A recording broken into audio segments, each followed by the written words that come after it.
नमस्कार दोस्तों, कैसे हो आप सब। आशा करता हूँ आप बहुत अच्छे होंगे, खुश होंगे, स्वस्थ होंगे। तो जी सुबह के बज चुके हैं 6:15 और अभी अभी मैं उठा हूँ। बच्चे अभी उठे नहीं हैं, बच्चे लगे हैं अभी पूरी अपनी निद्रा में, भरपूर निद्रा में हैं। तो सबसे पहले तो इनको उठाने का काम होगा और उसके बाद क्या क्या काम करते हैं वो देखते हैं।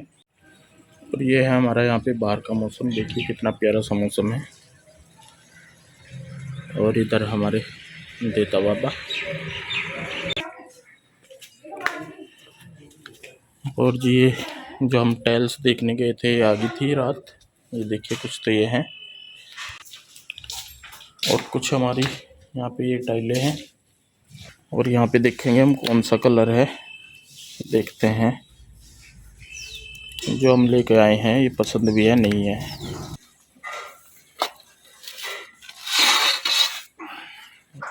ये है सारा कलर। हाँ, एक तो कलर ये होगा, एक इसका मैचिंग करता हुआ है ब्राउन। दूसरी है ये। तो जी देखिए आ गए हैं हम नीचे। उठ के नहा धो के आई हूँ मैं पूजा वगैरह करके। फिर से वही बात आ जाती है कि आप नहा धो के करते हो। तो जी जब तक गांव में हूँ देखें यहाँ के हिसाब से करना पड़ेगा काम, और जब मैं जाऊँगी पिंजौर तब का अलग है। और पिंजौर कब जाना है अभी वो फाइनल नहीं हुआ है। पहले ईंख बोया जाएगा, उसमें जितना भी टाइम लगेगा उसके बाद फिर हम पिंजौर जाएंगे। तो यहाँ पे जो है हम कर रहे हैं रूम्स की सफाई, और इन रूम में हुई है छत पे पीओपी, तो इसलिए यहाँ पे नीचे फिर घिसाई वगैरह होगी। तो मम्मी कहने लगी कि यहाँ पे इसको साफ़ कर दो, क्योंकि फिर शायद घिसाई वगैरह में दिक्कत होगी। मुझे तो पता नहीं, मैंने बताया भी कि मुझे नहीं आइडिया है कि क्या होता है क्या नहीं। तो मैं कहने लगी कि इसको पीओपी को जो है वो साफ़ कर दो, क्योंकि जो सूख जाती है ना पीओपी फिर वो उतरती नहीं, उसे मुश्किल से उतारा। तो देखिए बस यहाँ पे मैं ये और बच्चे लगे हुए हैं मेरे दोनों। रूही तो शायद उठी नहीं थी तब तक, लेकिन मैं, पीहू, रूही और मैं कृष्णा के डैडी कृष्णा और पीहू लगे हुए थे। तो पीहू भी हेल्प कर रही थी यहाँ पे। तो ये देखिए यहाँ पे मतलब बहुत सारी ही हो रही थी डस्ट, और धूल में इतना मतलब दम घुट रहा था बिल्कुल यहाँ पे। लेकिन क्या करें जी, काम है, कई बार करने पड़े हैं। जो काम नहीं होते वो भी करने पड़ते हैं। जॉइंट फैमिली में रहते हैं तो सारी ही चीज़ें देख के करनी पड़ती है। तो यहाँ पे देखिए एक रूम हो गया है लगभग साफ़। और आपकी जानकारी के लिए मैं बता दूँ कि हमारा कुछ ने बोला कि मतलब हम यहाँ पे अपने हिस्से बना रहे हैं। तो आपकी जानकारी के लिए बना दूँ, हम एक जॉइंट फैमिली में रहते हैं, ना कि अलग अलग जो हम अपने हिस्से बनाएं। और ये घर जो है जहाँ फ़िलहाल हम हैं अभी गांव में, ये पापा जी का है और ये सबका है, इसमें किसी का हिस्सा नहीं है। और ये घर जो है ये मम्मी बनवा रही, ना कि हम बनवा रहे। हम इसमें सिर्फ ये है कि आके देख रहे, देखभाल कर रहे हैं और कुछ नहीं। बाकी जो ये घर है ये मम्मी का है और मम्मी ही बनवा रही है, तो इसमें किसी का हिस्सा नहीं है। आपकी जानकारी के लिए बता दूं। तो कृपया करके छोटी छोटी बातों को इशू ना बनाया करें, और बेना सिर पैर की बात तो बिल्कुल भी मत किया करें। मुझे समझ नहीं आता कि लोग इतनी घटिया बातें, इतनी घटिया सोच लेके कहाँ से आते हैं।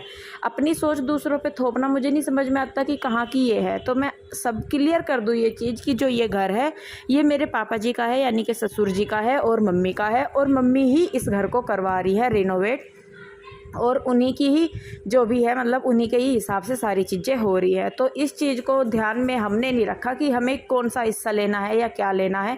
वो एक मजाक की बात हो जाती है, कहने की बात हो जाती है कि किसका रूम है या क्या है कैसे है। वो सारी चीज़ें जब भी हमारी सास है, हम अपनी सास के ही हिसाब से करते हैं। अब आप इसमें ये समझ लीजिए कि मक्खन लगा रहे हैं या चमचागिरी कर रहे हैं या कुछ भी। आपके यहाँ होता होगा मैं कह नहीं सकती, लेकिन हमारे यहाँ तो फ़िलहाल जैसे हमारी सास बोलती है ऐसे ही होता है। हम भले ही अपनी जितनी मर्जी चला ले, लेकिन फाइनल डिसीजन उन्हीं का ही होता है कि जो वो कहेंगी वही। हम अपनी, हमारी एक अपनी अलग सोच है, लेकिन जो ये कृष्णा के डैडी हैं, जिज्जा जीहर है, देवर है, जेठ है, जो भी है, पांचों भाई हैं, ये सब अपनी मम्मी की बहुत रेस्पेक्ट करते हैं और उन्हीं के ही हिसाब से ये काम करते हैं। तो ये चीज़ दिमाग में हमारे आती भी नहीं कि हाँ भाई हमें अपना हिस्सा छांटना है या हमने अपना हिस्सा यहाँ पे बना रहे। ये एक जो चीज़ परिवार की है, पुश्तैनी है, वो पुश्तैनी ही रहेगी। हमारा कोई विचार नहीं होता कि हम उन चीज़ों को बांट लें। हो सकता है आप लोगों का होता हो जो इस तरीके की बात करते हैं कि बांट लें या हम अपना यहाँ पे हिस्सा जमा लें या कुछ भी, लेकिन हमारे दिमाग में ये चीज़ें नहीं आती। तो कृपया कर अपनी सोच को हमारा नाम ना देना, हमारे थ्रू उस चीज़ को बोल ले। आपकी सोच है, आप अपने साथ रखिए। और एक चीज़ और मैं आप लोगों को बता दूँ कि आप जो भी बोलते हैं उससे ये नहीं पता चलता कि मैं कैसी हूँ या क्या है, उससे ये ज़रूर पता लग जाता है कि आप लोग कैसे हैं या आपकी सोच क्या है। मैं जैसी हूँ मैं वैसी ही रहूँगी, मेरी फैमिली भी वैसी ही रहेगी। अगर आप मेरी फैमिली के बारे में भी बोलते हैं किसी के, तो हमारी सोच, हमारी बातें और हमारा बात करने का तरीका, हमारी लैंग्वेज ये दिखाती है कि हम कैसे हैं। उससे ये पता बिल्कुल नहीं चलता कि दूसरा इंसान कैसा है, उससे हमारे बारे में ज़रूर पता लग जाता है जो वो बात बोल रहा है कि वो इंसान कैसा है। तो जी किसी की सोच नहीं हम बदल सकते। ये ज़रूर है कि खम्मा खाई की जो बकवास करते हैं या जो बेकार की बात करते हैं उनको एक जवाब देना ज़रूरी हो जाता है। बाकी जो मेरी फैमिली है, जितनी भी यूट्यूब की फैमिली है जो सपोर्ट करते हैं, प्यार करते हैं, उन्हें मुझे कभी सफाई देने की ज़रूरत नहीं पड़ी और ना ही पड़ती, क्योंकि वो जानते हैं कि क्या है क्या नहीं। बाकी जो बकवास करते हैं उनको जवाब देना बहुत ज़रूरी हो जाता है। तो इसीलिए मैंने ये चीज़ क्लियर कर दी है। ये घर हमारी सास का है, मेरे ससुर का है। हालांकि मेरे ससुर नहीं हैं अभी, काफ़ी मतलब मेरी शादी से पहले ही वो पूरे हो गए थे, लेकिन उनके ना होने के बाद भी हमारे घर में जितनी भी चीज़ें होती हैं उनके नाम से होती हैं और मम्मी के हाथ से होती है। तो ये हमारे संस्कार है, हमारी फैमिली का एकजुट है। भले ही हम लोग अलग अलग रहते हैं या कैसे भी करते हैं, लेकिन उंगलियां पांचों हैं, एक ही जगह है। भले ही अलग अलग है लेकिन जुड़ी हुई एक ही जगह है। तो जी खैर, जितना समझाया जा सकता था, समझदार को इशारा ही काफ़ी है। जितना मैं समझा सकती थी मैंने समझा दिया, और मुझे पता है कि फिर भी बोल लेंगे तो बोलते रहिए, मैं अपना काम में लगी रहूँगी। आप जितना उल्टा बोल लेंगे मुझे उतनी हिम्मत लगती रहेगी। जितना भी आप गलत बोल लेंगे, तो उन चीज़ों को गलत प्रूफ करना वो मेरी जिम्मेदारी है। आप अपनी सोच बनाए रखिए, उस सोच को गलत प्रूफ करना वो मेरी जिम्मेदारी है। हाँ, अगर उसमें मैं कुछ गलत कर रही हूँ या गलत दिखा रही हूँ तो वो एक अलग चीज़ है। तो जी देखिए, खैर नीचे की साफ़ सफाई करके मैं आ गई हूँ छत पे। कपड़े धोए थे और हवा देखिए कितनी तेज़ चल रही है, और मतलब कपड़े उड़े जा रहे हैं। तो कपड़े भी बहुत सारे थे, और पानी की दिक्कत की वजह से 2-2 3-3 दिन के कपड़े मुझे धोने पड़ रहे हैं। तो इस वजह से बड़ी दिक्कत हो रही। तो कपड़े वगैरह फैला के यहाँ पे मैं आ रही हूँ नीचे गद्दे वगैरह के कवर देखने के लिए, सोफ़ों के कवर देखने। मैं आपको बताना भूल गई, आज आने वाले हैं बहुत ही ख़ास मेहमान। मेरी दीदी आने वाली है, जिनके घर में पहले गई थी लेकिन मैंने वहाँ का वीडियो शूट नहीं किया था। तो आज वो आ रही है। वैसे तो देखिए जी रोज़ ही करते हैं, लेकिन जब कोई घर में आता है तो स्पेशल हमारा होता है कि हम साफ़ सफाई करें या घर को चमका दें। अभी तो कंडीशन सी ख़राब हो रखी है हमारे घर की, तब भी हमारी कोशिश है कि चलिए कोई आता है घर में तो मतलब साफ़ सफाई सी रखे। और कोई भी हो जी, देखिए चाहे कोई ख़ास है चाहे आम है, जब भी घर में आता है तो हमारी कोशिश पूरी रहती है कि हम अपने घर को साफ़ सुथरा रखें। रोज़मर्रा की सफाई जो है वो एक अलग होती है, लेकिन जो कभी कभी हम करते हैं वो एक अलग होती है। तो देखिए बस यहाँ पे मैंने बेडशीट वगैरह चेंज कर दिए हैं और ये सोफ़े के कवर डाल दिए हैं मैंने इस पर। और जो ये सोफ़े के कवर मैं डाल रही हूँ ये आंसू के सोफ़ों के कवर है। आंसू के सोफ़े जो थे वो ख़राब हो गए तो उनको दे दिया गया है। बाकी कवर उसके जो है वो बचे हुए हैं और वही मैं यहाँ पे डाल रही हूँ रुचि के सोफ़ों पे। तो इसमें आंसू के जो सोफ़े थे उनमें बाजू वाले भी थे, लेकिन रुचि के उसमें वो है नहीं चीज़, तो वो बच गया। वे वाले कवर साइडों के बच गए। सुमन वाले भी सोफ़े हैं जो वो भी ख़राब हो गए थे, तो वो सारे चलते कर दिए। सिर्फ 2 सिंगल बचे हुए हैं नीचे की साइड, आपने देखे भी होंगे जिनको मैं इधर उधर सरका रही थी, वो आंसू के बचे हुए हैं। बाकी जो सेंटर का था वो दे दिया गया है। ख़राब हो गए थे, टूट गए थे, तो अब ये थी कि बस नए मकान बन रहे हैं तो बस सामान जो है बाद में नया ही ले आएंगे। सोफ़े वगैरह जो भी है, कई चीज़ें हैं जो लेके आनी थी लेकिन बस इसी वजह से नहीं ला रहे कि अभी टूट फूट चल रही, जो सामान है वही नहीं अपनी जगह पे टिक रहा, तो बाकी का क्या करें। तो जी देखिए बस साफ़ सफाई होगी है मेरी लगभग, और बस अब इंतज़ार है। और सारे के सारे इंतज़ार कर रहे थे कि वो कब आएंगे कब आएंगे। तो जी ऊपर का सारा काम निपटा के साफ़ सफाई करके हम खड़े हो गए हैं नीचे। इंतज़ार है बस अब तो कि कब आवे कब नहीं। और कब आओगे? जब कोई आना हो ना तो बस यूँ लगा कि हर 8 जो है कि बस मैं ही आगे जितनी भी पो हो ना सड़क में उन्होंने लग रहा आगे भाई। और मैं जब से वहाँ खड़ी हूँ इसीलिए 2 बार तो मुझे भेज दिया नीचे, आगे आगे आगे आगे, आगे। वही हो रहा है, बस पता ही नहीं लग रहा। चलो जी खैर आने वाले हैं तो आएंगे फिर मिलवाऊंगी मैं आपको उनसे।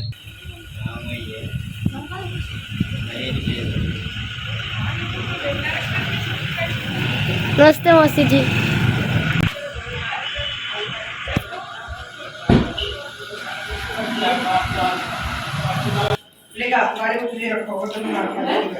नहीं हमारे दीदी आज 1 घंटे से खड़े। अरे मैं तेरी वजह से लेट कर दी। डॉक्टर अभी अभी गया बिल्कुल। तो तब उसे क्यों ले तो तेरे मदद दे दीजिए। दादी रुक कर। ओहो आजा तेरे स्कूल में से आगे आजा। बस यहाँ नहीं पढ़ा करते, यहाँ नहीं पढ़ा करते। डब्बा लेकर आया नहीं चला कहीं नहीं जाना तेरे मेडिकल में। नहीं सच में घर लेट 5-10 मिनट तो बैठ तो जा। बारात कितना इंतजार कर रहे थे, तो बारात का कोई इंतजार नहीं करता जितनी देर तक क्यों बैठी गेट का। नहीं बता मैं खाना है खिलवा लिया के फिर मैं भी जाऊंगी थोड़ी देर के लिए। चलो कोई नहीं है तो ठीक करा, मैं पानी ले आऊँ। आपकी एंट्री जरूरी थी, ये गलत बात है, नीचे नीचे होगा ना।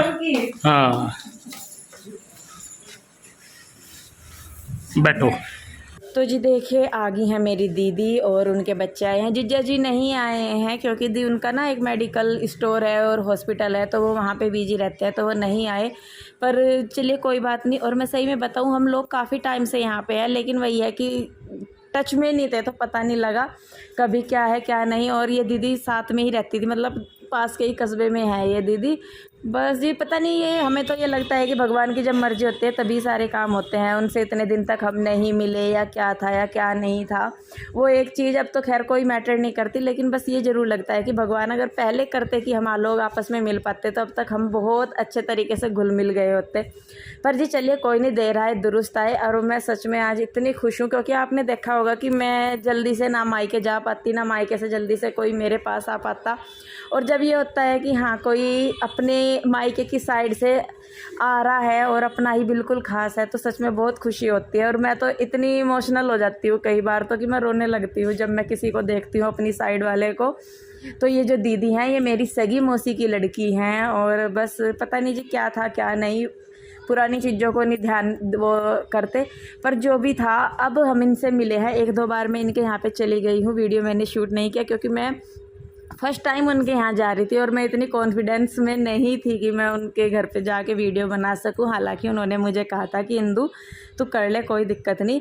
पर जी फिर वही था कि भाई पहली बार मिल रही हूँ या 1-2 बार में थोड़ी सी हिचकिचाहट होती है, लेकिन मतलब जब मैंने उनसे बात की इतना अच्छा लगा, इतना अपनापन फील हुआ।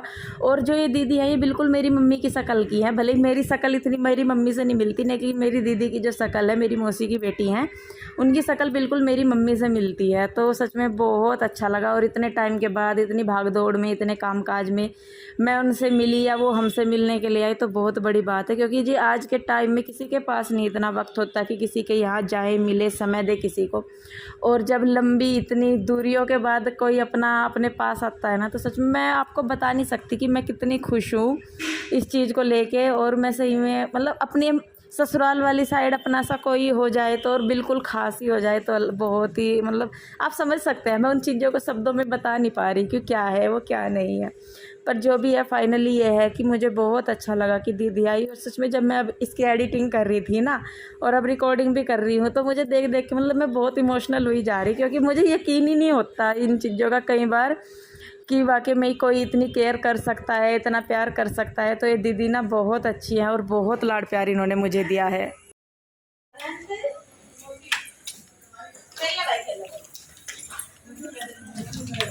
क्यों पैदल जाने वालों में नहीं है? अरे बाहर की तो लाइट भी है भाई। कोई नहीं, बिना लाइट के ही हम तो इतने रोशनी में हैं, बिना लाइट के ही जगमगा में हैं। वो तो बोर होगा गोलू भाई।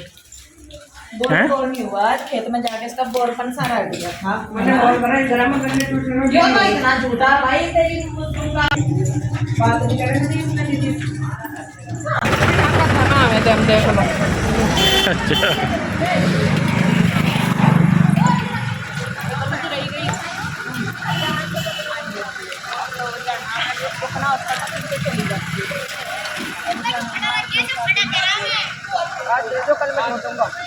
आऊंगी भाई। नहीं, हमें तो अगले साल लोहड़ी खेलने आना जी, मजा आ गया मुझे तो इन्हें जागतों को देख के। मैं तो सच में लेकिन मैं 12 से 12 होके चला गया था। 12 ना हम तो ये नहीं खेले मकाना जी, मेरे मुंह पे लग रहा था पेंट, इस वजह से मैं 12 में गया था। तुझे तो चाय काढ़ा आवाज से पहचान लेते हम तो। नहीं, हम तो पिछाड़ लेते तुझे। आपने खाए ना होली में? हैं होली में खाने गए नहीं थे हम बाद में 2 दिन बाद। अच्छा हाँ, ये तो इतने जम के खेलना है क्या? तो हफ्ता तो फिर वही नहीं अगली बार नहीं, इस यूँ खेले तो हम तो बचाए थी होली से, हम तो गुलाल से खेले थे एकदम पेंट वेंट आगे सारे। नमस्ते भाई, नमस्ते। अच्छा नमस्ते जी, बाय जी बाय।